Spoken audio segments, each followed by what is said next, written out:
திராவிட மாடல்னா வளர்ச்சிக்கான மாடல்.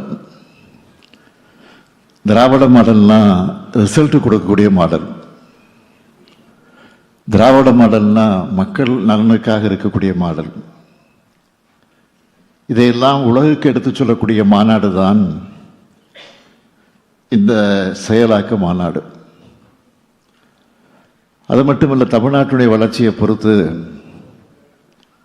சொல்ல வேண்டும் என்று சொன்னால், அதை பொறுத்து கொள்ள முடியாத ஒரு சிலருக்கு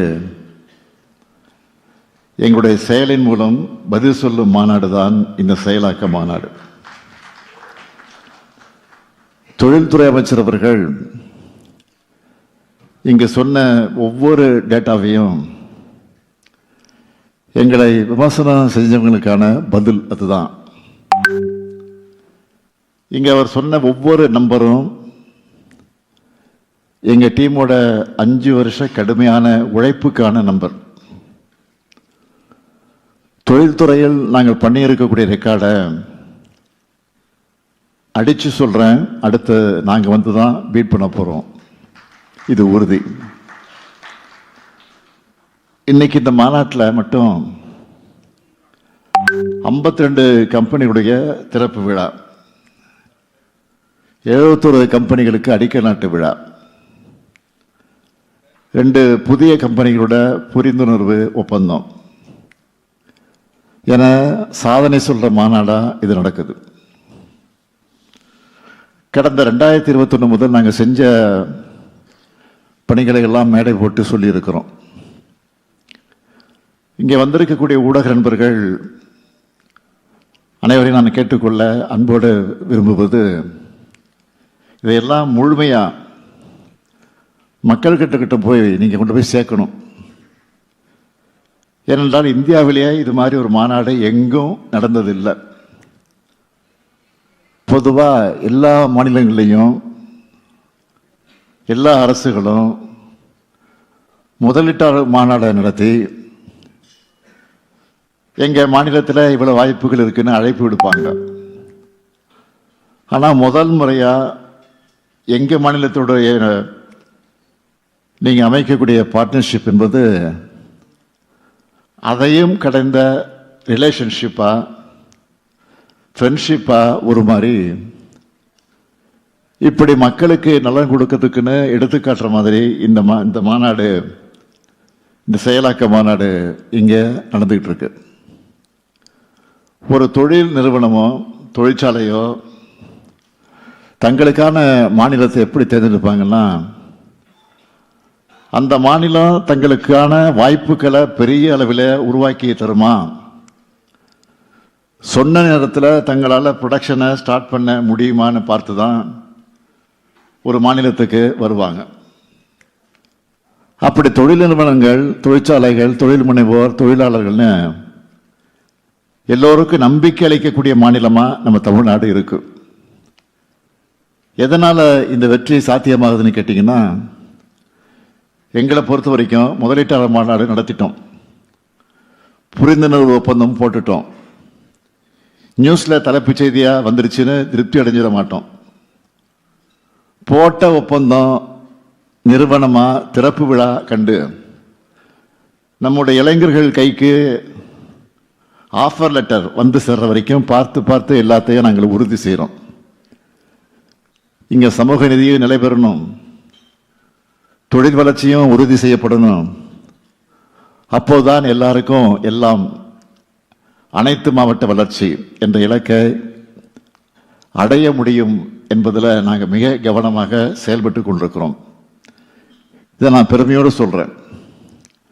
தமிழ்நாடு தான் முதலீட்டாளர்களுடைய முதல் முகவரின்னு எல்லா புள்ளி விவரங்களும் சொல்ல ஆரம்பிச்சிருச்சு. இன்னைக்கு தமிழ்நாட்டோட பொருளாதார வளர்ச்சி நாட்டோட சராசரி விட அதிகமாக தமிழ்நாட்டுடைய வளர்ச்சி 11.19%.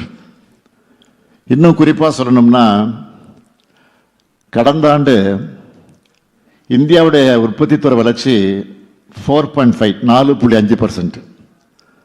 அதே சமயம் தமிழ்நாட்டுடைய வளர்ச்சி அதை விட 3 மடங்கு அதிகமாக 14.7% வளர்ச்சி அடைஞ்சிருக்கு. இந்தியாவோட எலக்ட்ரானிக்ஸ் ஏற்றுமதியில் தமிழ்நாட்டுடைய ஷேர் மட்டும் 41 விழுக்காடு. இதை மேலும் அதிகரிக்கக்கூடிய வகையில் இன்னும் பல செயல் திட்டங்களை செயல்படுத்தி கொண்டிருக்கிறோம். மின்னணு உதிரி வாகன உற்பத்தி திட்டத்தில் ஒன்றிய அரசு தர்ற அனுமதிகளில் கிட்டத்தட்ட 60% தமிழ்நாட்டினுடைய முதலீடுகளானது. எங்களுடைய ஒர்க்கிங் ஸ்டைல் எப்படின்னு கேட்டிங்கன்னா, ஒரு திட்டத்தை செயல்படுத்துகிறோம்னா அதுக்கான ஒரு புரிந்துணர்வு ஒப்பந்தம் கையெழுத்தாகும் போதே அதுக்காக ஒரு டேஷ்போர்டு உருவாக்கிடுவோம். அதை நானே மானிட்டர் பண்ணுறேன். அதில் என்னவெல்லாம் இருக்குன்னு தெரியுமா? எந்த மாவட்டத்தில் திட்டம் வருது, எவ்வளவு நிலம் கையகப்படுத்தணும், தொடங்க போகிற திட்டத்துக்கு எந்த துறையிலிருந்து அனுமதி தேவை, எவ்வளவு நிலம் கையகப்படுத்தணும், அந்த அனுமதியெல்லாம் நாங்கள் சொன்ன தேதியில் கிடைக்குதா, இதையெல்லாம் ஃபாலோ பண்ணுவோம்.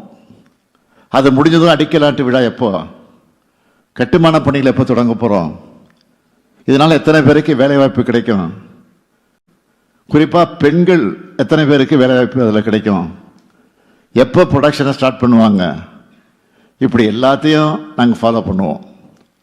அதை திறந்து வைக்கிற வர எங்கள் வேலை முடியாது. எல்லாம் முடிஞ்சால் தான் டேஷ்போர்டில் அதை நாங்கள் க்ளோஸ் பண்ணுவோம். ஒவ்வொரு முறையும் தொழில்துறை அமைச்சரை நான் பார்க்கும்போது போட்ட எம்ஓஎல்லாம் எத்தனை செயல்பாட்டுக்கு வந்துச்சு, டேஷ்போர்டை பற்றி தான் நான் அதை எடுத்து அதிகமாக கேட்பேன்.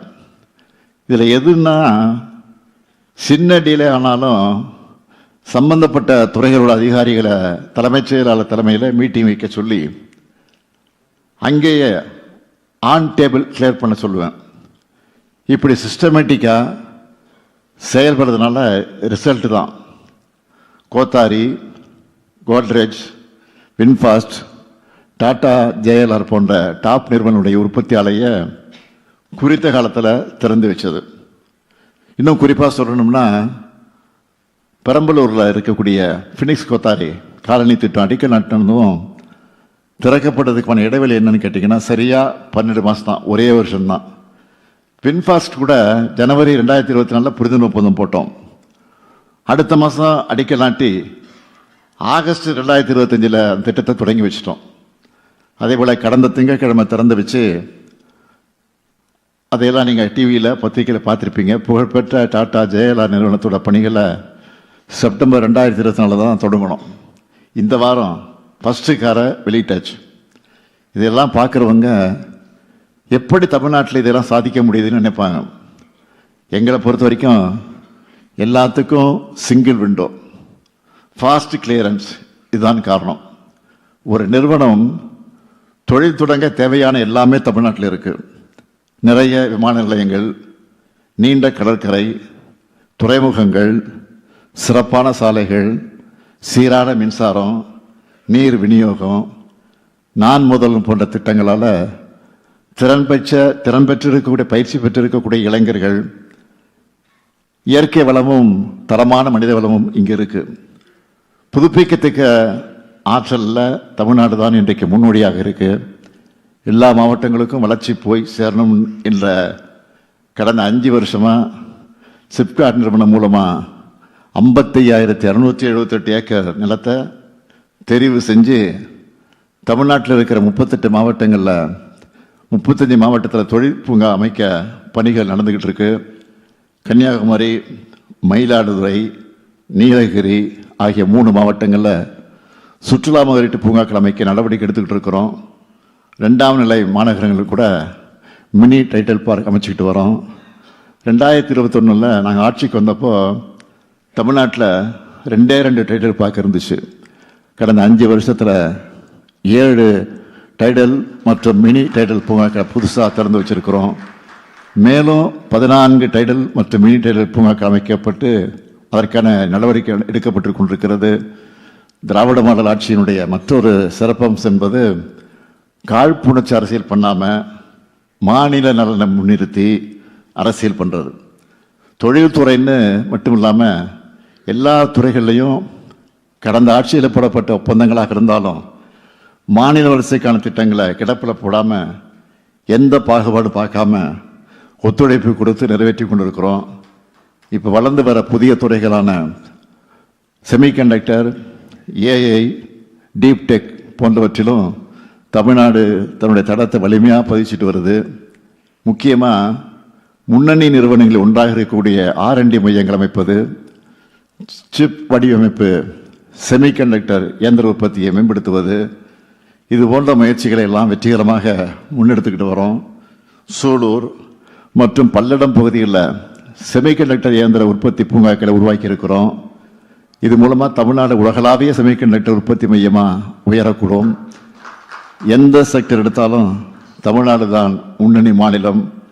இங்கே இருக்கக்கூடிய பல முதலீட்டாளர்களும் தமிழ்நாட்டில் தாங்கள் பெற்ற பாசிட்டிவ் அனுபவங்களை மற்ற முதலீட்டாளர்கள் கூட நீங்கள் ஷேர் பண்ணான்னு தான் எங்களுடைய வெற்றி இன்றைக்கு சாத்தியமாகிருக்கு.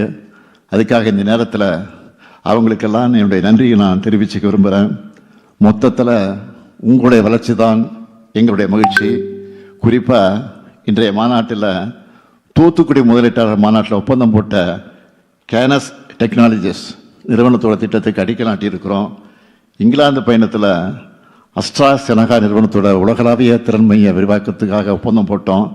அது துவக்கி வைக்கப்பட்டிருக்கு. ஜெர்மனி நாட்டு பயணத்தில் நார் பிரேம்சே நிறுவனத்தோட போட்ட ஒப்பந்தத்துக்கான உற்பத்தி ஆலைக்கு சிப்காட் மாம்பாக்கத்தில் அடிக்கல் நாட்டியிருக்கிறோம். டாபர் நிறுவனத்தோட முதல் தென்னிந்திய ஆலைக்கு திண்டிவனத்தை அடிக்கல் நாட்டியிருக்கிறோம். 2024 உலக முதலீட்டாளர் மாநாட்டில் போட்ட ஒப்பந்தத்தின்படி ராமநாதபுரம் மாவட்டம் வாலி நோக்கத்தில் டாடா சால்ட் நிறுவனத்துக்கு அடிக்கல் நாட்டியிருக்கிறோம். கோவை முதலீட்டாளர் மாநாட்டில் ஜான்சன் எலக்ட்ரிக் நிறுவனத்தோட போட்ட ஒப்பந்தத்துக்கு ராணிப்பேட்டை மாவட்டம் சிப்காட் பணப்பாக்கத்தில் அடிக்கல் நாட்டியிருக்கிறேன். மின்னணு துறையில் முன்னணி நிறுவனமாக இருக்கக்கூடிய VVDN நிறுவனம் பொள்ளாச்சியில் சுற்று வட்டார பகுதி பெண்களுக்கு பயிற்சி அளித்து பணி வழங்க உள்ள நிறுவனத்தை நிறுவியிருக்காங்க. இப்படி தமிழ்நாட்டில் தன்னுடைய பயணத்தை தொடர உள்ள அத்தனை பேருக்கும் என்னுடைய வாழ்த்துக்களும் நன்றிகளும். இந்த நேரத்தில் நான் உங்ககிட்ட வைக்கிற வேண்டுகோளெல்லாம் சாதனைகளை செய்யக்கூடிய எங்கள் திராவிட மாடலோட சேர்ந்து உங்களுடைய பயணத்தை தொடருங்க. புது திட்டம் தொடங்கணும்னு உங்களுக்கு ஐடியா வந்தாலே அது தமிழ்நாட்டில் தான் தொடங்கணும் என்ற எண்ணம் உங்களுக்கு சேரும். உங்களுக்கு எப்படி டார்கெட் இருக்கோ அது மாதிரி எங்களுக்கும் 2030ஆம் ஆண்டுக்குள்ள $1 trillion பொருளாதாரத்தை அடையணுங்கிற டார்கெட் இருக்குது. எனவே நிறைய முதலீட்டாளர்களை தமிழ்நாட்டை நோக்கி அழைச்சிட்டு வாங்க. உங்கள் டார்கெட்டையும் எங்கள் டார்கெட்டையும் அடைய இணைந்து பயணிப்போம், வெல்வோம் ஒன்றாக. நன்றி, வணக்கம்.